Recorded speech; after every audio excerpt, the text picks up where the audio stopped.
আজকাল দেখছি অনেকেই কেবল মজা করার জন্য এআই দিয়ে ভিডিও বানাচ্ছে, কিন্তু একবার কি ভেবে দেখেছেন এর পেছনে প্রযুক্তির কি পরিমাণ চাপ পড়ে? মজা করে ভিডিও বানাতেই পারেন, কিন্তু এআই দিয়ে বানানো প্রতিটি ভিডিওর পেছনে লুকিয়ে থাকে অনেক বড় প্রযুক্তিগত ব্যয়, যেটা আমরা প্রায়ই ভুলে যাই। যে কৃত্রিম বুদ্ধিমত্তা এআই আজকের দুনিয়া বদলে দিচ্ছে, তার খরচ শুধু টাকা বা সময় নয়, বিদ্যুৎ, পানি, এমনকি প্রকৃতির দিক থেকেও আমাদের দিতে হচ্ছে চরম মূল্য।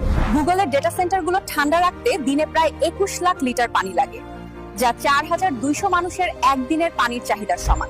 চ্যাটজিপিটির মতো বড় একটি মডেল ট্রেনিং করতে গড়ে প্রতি ঘন্টায় 1287 মেগাওয়াট বিদ্যুৎ লাগে, যা দিয়ে 40,000 গ্রামীণ পরিবার একদিন চলতে পারে। প্রযুক্তি আমাদের বন্ধু, সে যেন আমাদের শত্রুতে পরিণত না হয়। তাই একটু দায়িত্ব নিয়ে, একটু বুদ্ধি দিয়ে ব্যবহার করলে এআই হতে পারে আমাদের ভবিষ্যতের দিশারি। প্রযুক্তির অপব্যবহার নয়, সঠিক ব্যবহারই হোক আমাদের অঙ্গীকার। নিজেকে গড়ে তুলি, দেশকে এগিয়ে নেই, বদলে দিই বিশ্বকে।